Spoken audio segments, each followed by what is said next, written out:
Greetings and welcome to the Movie Recap Vault. In this session we're presenting a 2011 action, mystery, sci-fi and thriller movie called Source Code. Colter Stevens wakes on a train en route to Chicago and is confused and disoriented. Christina, sitting on the chair facing him, tries to talk with him about giving her notice at work and calls him Sean, but Colter is too distracted by the noises and passengers talking to even respond to the conductor's request for his ticket. He also flinches when Christina tries to help him by reaching in his shirt pocket to get his ticket for the conductor. When she asks why he's acting strange, Colter tells her he knows she thinks she knows him, but he doesn't know who she is. He says his name is Captain Colter Stevens and he flies helicopters for the U.S. Army in Afghanistan. Christina smiles and laughs. Colter leaves his seat and starts walking down the aisle. A redhead passenger calls for another passenger and gives him his wallet the man apparently lost. Colter follows and sees the passenger walk away from the train. Colter gets back on the train and returns to his seat to find Christina still sitting beside him. As he looks out the window, he catches a glimpse of his own reflection, but it's not his own face staring back at him. Intrigued and confused, Colter heads to the restroom to investigate further, where he discovers that the face he saw in the reflection belongs to someone else. He checks the ID in his wallet, and realizes that he's somehow taken over Sean Fentress' body. He leaves the restroom, and finds Christina waiting for him in the aisle. She's worried, and wants him to talk with her. He explains to her that he has no idea who Sean is or who she is. Christina tells him everything's going to be okay. The next second an explosion is heard and the inside of the train is enveloped in a fireball. When Colter wakes up in a capsule, he hears a woman's voice asking if he's okay and saying that he's with Beleaguered Castle. She asks him some questions, but he's still dazed and unable to answer properly. Colter says he doesn't know where he is, he was on a mission, he was flying and he woke up on a train and now he's here. He wants to be briefed. He asks if this is an exercise. The voice wants to know what happened on the train and where the explosion came from. Colter is curious and asks the woman he now sees in a U.S. Air Force officer's uniform on the monitor, who she is. She tells him that he already knows who she is and that they will help him regain his memory. She starts a procedure to help him remember by reading a passage while showing visuals on the screen. Colter is initially not paying attention, but then he recalls parts of the exercise and repeats what he heard before. The woman asks him for her name, and Colter remembers that it's Goodwin. Colter notices a man, later identified as Dr. Rutledge, using a crutch in civilian clothes, appear briefly on the monitor. Colter asks to speak with his father. Goodwin dismisses Colter's confusion about his situation and instructs him to focus on finding out more information about the bomb, emphasizing that finding the bomb will lead to the bomber. Colter is returned to the train and finds himself in a similar but slightly different situation. He chats with Christina, who tells him about her plans to take an LSAT course, while Colter remains suspicious and convinced that he's in a simulation. He sets a timer on his watch and looks around. A passenger asks the ticket collector about delays, and Colter rushes to the guy and asks what he's late for, but the man only jokes around, leading Christina to tell Colter the guy is actually a comedian. As Colter continues to scan the train for anything suspicious, he notices the young redhead passenger pick up a passenger's wallet from a seat and return it to the passenger who just stepped off the train. The train doors close and the train begins moving again. After stepping back onto the train, Colter recalls that the explosion originated from behind him. He enters the restroom, closes the door and carefully inspects the area.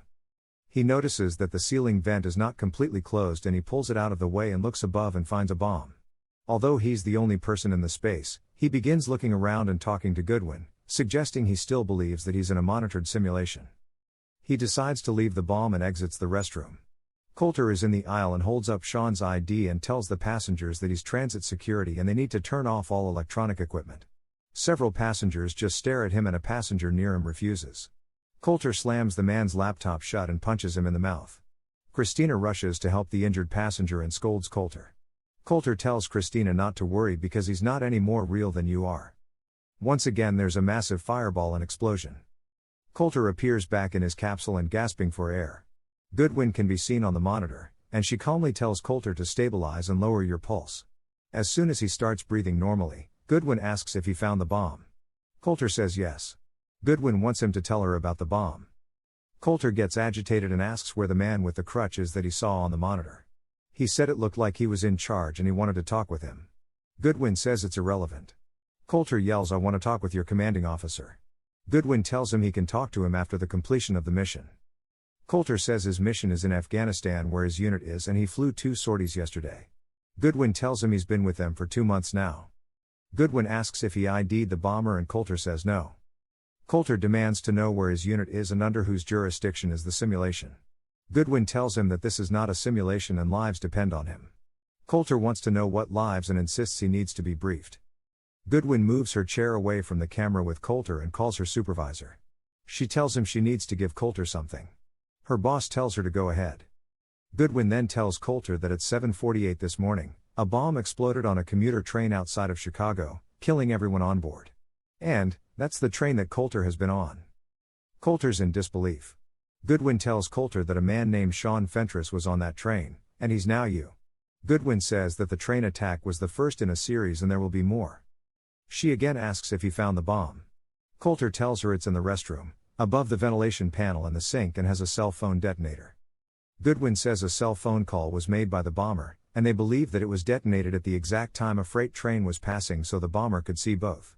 She tells him to look for passengers that seem quiet, withdrawn or nervous. Coulter asks if he's got 8 minutes and he blows up again, and Goodwin says yes. Coulter is sent back to the train and wakes up. Christina remarks how quiet Coulter is today and he says that he's got a lot on his mind. He asks the ticket collector if anything or anybody seems strange to him on the train today and the collector responds, "You're a little strange." Coulter asks Christina to sit beside him and assess the passengers to see if they're suspicious, pretending it's a game. She starts joking around about various passengers when Coulter asks what about the man who just left the restroom, and did she see anyone else come out of it. She tells Coulter that she saw him come out of there. The train has stopped at Glenbrook Station and the man gets off. Coulter kisses a surprised-looking Christina, and persuades her to get off the train with him and wait on a bench. Coulter follows the man from the train's restroom as he walks through the station and into the restroom. Once the man leaves the station, he sits on a bench near the rail tracks outside. Coulter sits down beside the confused man, and asks if he can borrow the man's phone. The man says no. Coulter then wrestles the man's briefcase away and punches the man. Coulter is kicked onto the tracks and in the distance an explosion is heard and a large fireball is seen along the Chicago skyline. Christina pleads with Coulter to get off the tracks as a train approaches. The train hits Coulter. Coulter is back in his capsule and Goodwin is saying, "Captain Stevens, this is Beleaguered Castle, please respond." Coulter says it's freezing, then the lights dim in his capsule.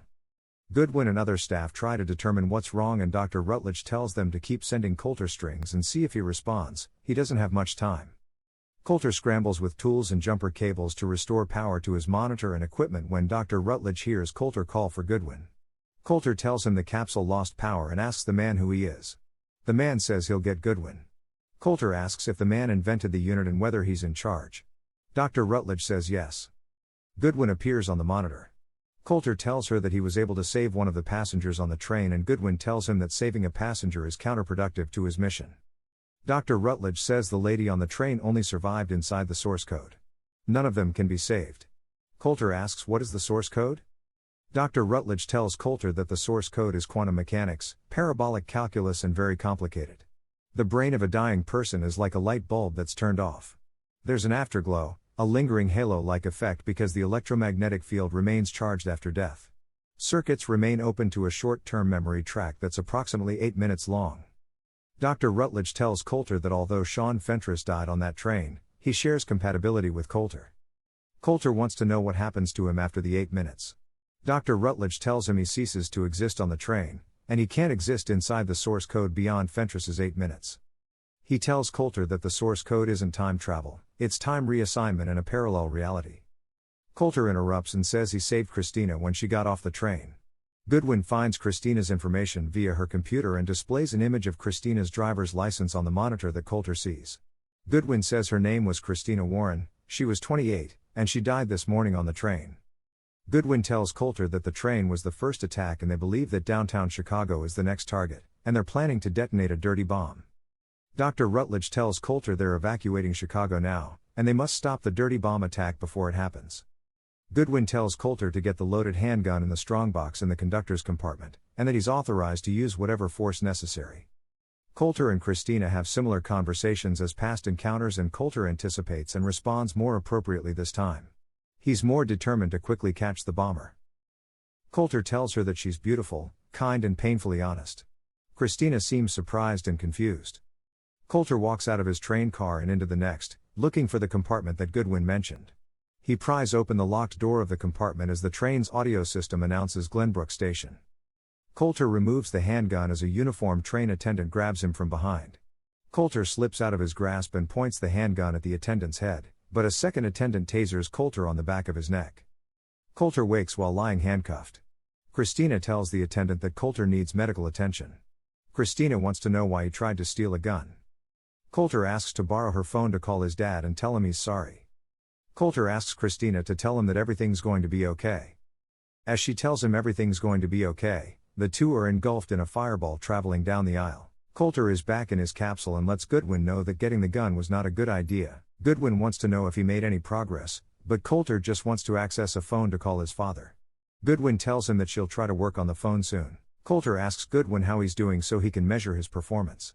He wants to know if Goodwin has ever gone back to the source code. Coulter is looking at the monitor and sees a patch on a coat when Goodwin shifts in her seat. The patch has the letters CAOC and N on it. Goodwin says she's never been on the other side of a source code mission, that she wouldn't be a viable candidate. Goodwin tells Coulter that he should look for the bomber's equipment and he may find the bomber. He should look in bags, backpacks or anything. Coulter is listening to Christina, but sketching the patch he remembered from the coat behind Goodwin, CAOC and N. Christina asks what Coulter is doing and he tells her the drawing is of a military patch. His friend was in Afghanistan and disappeared, and no one's heard from him since. Coulter asks her to use her phone to check if she can find out anything about his friend, Captain Coulter Stevens in the 17th Airborne. Coulter gets suspicious of a man talking on the phone and searches through his bag for something suspicious. He also notices a woman carrying a bag from an Army medical center and approaches her to ask about the letters on a military patch. The woman tells him that it represents the Air Force and Nellis Air Force Base in Las Vegas, Nevada, and Coulter uses her phone to call Nellis Air Force Base and ask for Rutledge. He tells the operator to tell him Captain Coulter Stevens is calling. Meanwhile, Christina tells Coulter that his friend died in combat in Afghanistan 2 months ago. Coulter smiles in disbelief, but then while staring at Christina, he experiences memories from Afghanistan, prompting Goodwin to guide him through memory exercises. Back in the capsule, Coulter immediately asks Goodwin if he's dead, that he heard a radio listing about his death in a helicopter crash that mentioned his father receiving a medal on his behalf. Goodwin reveals that part of his brain remains active. When Coulter questions if he's imagining his hands and feet moving and being in the capsule, Goodwin confirms that they're all manifestations, his brain's way of trying to make sense of everything. As the truth becomes apparent to Coulter, his core temperature immediately starts to drop. He imagines his capsule suddenly changing shape. Coulter wants to know where he is, and gets angry when Goodwin tells him his location is classified. Dr. Rutledge steps in and insists on sending Coulter back to the train to prevent another attack. He tells Coulter that he can't deviate from the mission while in the source code. Coulter informs Dr. Rutledge that he had called him from the train that morning. The doctor denies receiving any such call, stating that if he had, it would have been in a different reality altogether. Dr. Rutledge informs him that a military court has authorized the project and that many soldiers would appreciate the opportunity to continue serving their country. Coulter asks Dr. Rutledge if he's served much time in battle and tells him every soldier he's served with would say one death in service is enough. Dr. Rutledge tells Goodwin that they're being too soft on Coulter and not to give him any rest periods. Dr. Rutledge assures Coulter that he will allow him to die after he completes the mission. He then reminds Coulter that the lives of 2 million Americans depend on the success of their mission, and that if he doesn't value his own life, he should at least value theirs. Dr. Rutledge sends Coulter back 2 more times and then says that they will continue until Coulter finds the bomber. Dr. Rutledge tries to motivate Coulter by playing an audio from Coulter's father talking about Coulter wanting to stay in battle to care for his troops. It works and Coulter asks to be sent back to the train. Coulter first gets the gun from the locker, and then goes to the bomb. He detaches the phone on the bomb and dials the only number in the phone's call log and a man answers. As Coulter moves through the train while talking on the phone, he orders the man to turn around, but another passenger hears him and turns instead. Coulter sits next to the man and points his handgun at him. Coulter says the man can't kill anybody, anymore, and he knows the guy was trying to trigger the bomb with his phone. The terrified man claims that he was talking to his wife, and begs Coulter to dial the phone he'd called again. Another phone rings on the train, and Coulter apologizes and quickly departs. Coulter hears the phone ringing outside the train and follows the man. He sees the man step quickly in one of the doors and immediately leave the train again. Coulter goes to where the man entered and finds a wallet on the floor. The ID inside the wallet shows a picture of the man Coulter passed on the train platform, and his name is Derek Frost. The train doors close, but Coulter opens them using the emergency exit handle and jumps off to pursue Frost.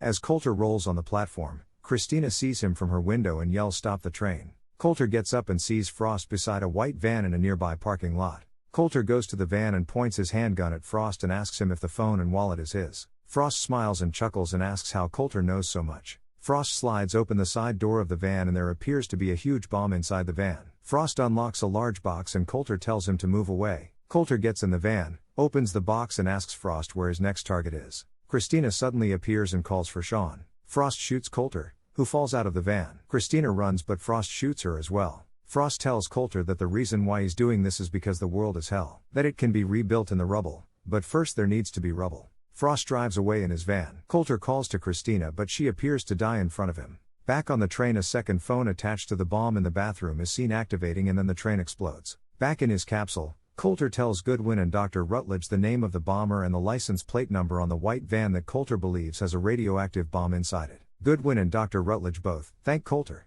Coulter says he still wants to die but first wants to go back in and try to save all the people on the train.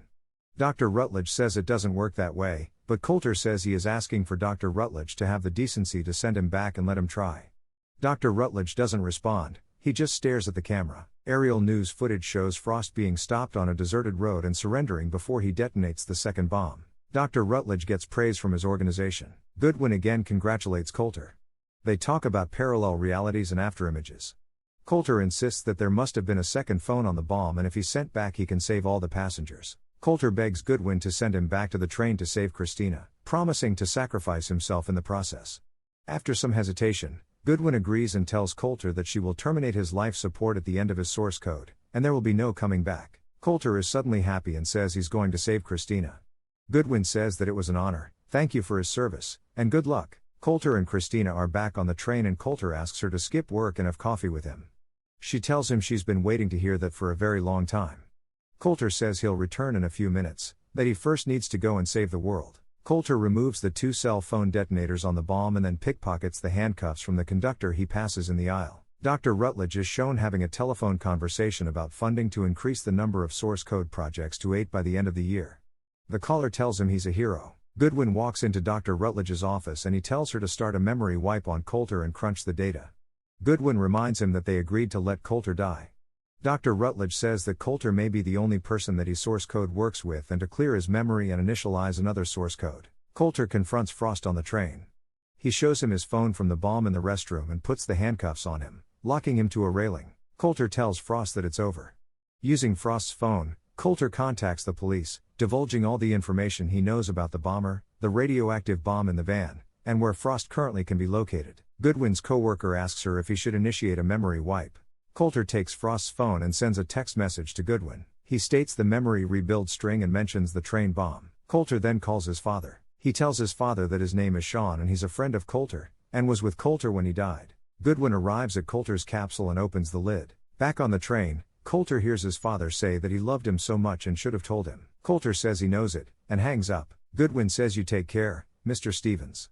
Coulter then returns to a happy Christina who asks if he saved the world. Coulter says sort of, where were we? Christina smiles and says, getting some coffee. An agitated Dr. Rutledge receives a call informing him that Goodwin is with Coulter. He summons MPs to join him at Coulter's capsule and demands the door be opened immediately, but Goodwin waits patiently inside for Coulter's 8 minutes to elapse. Coulter asks Christina what she would do if she had less than a minute to live, to which she replies that she would make every second count. They share a kiss. After Coulter's 8 minutes elapse, Goodwin says he's done enough doctor and switches off Coulter's life support, as the MPs enter the room to discover Coulter's lifeless body. The train doesn't explode, and Coulter assures Christina that everything's going to be okay. Coulter and Christina are walking outside in Chicago, and she stops in front of the Chicago Bean sculpture and looks at him. Coulter realizes that it's the same image he saw when in the source code, and he asks Christina if she believes in fate. She says not really, that she's more of a dumb luck kind of gal. Christina asks Coulter what he wants to do, and he says they should stay right there for a while. It's exactly where they should be. Goodwin sits down at her desk at Nellis Air Force Base in Las Vegas and looks at a message on her phone from Coulter. Lily awoke in an evening dress and an opera cloak. In her hand were 5 playing cards. Goodwin starts walking to Dr. Rutledge's office as she reads in the text that today she'll hear about a failed terrorist attack on a commuter train near Chicago. Coulter's message states you and I stopped that bomb from going off. When she reaches Dr. Rutledge's office, she overhears a person in the office telling Dr. Rutledge what she just read in the message Coulter sent her. Goodwin says she'll come back later and walks away, to the room where Coulter is in his capsule. Goodwin continues reading and learns that Coulter believes that instead of the source code creating just the last 8 minutes, it actually created a whole new world. He says he believes somewhere in their facility is a Captain Coulter Stevens ready to be sent on a mission. He asks her to help him and tell him that everything's going to be okay.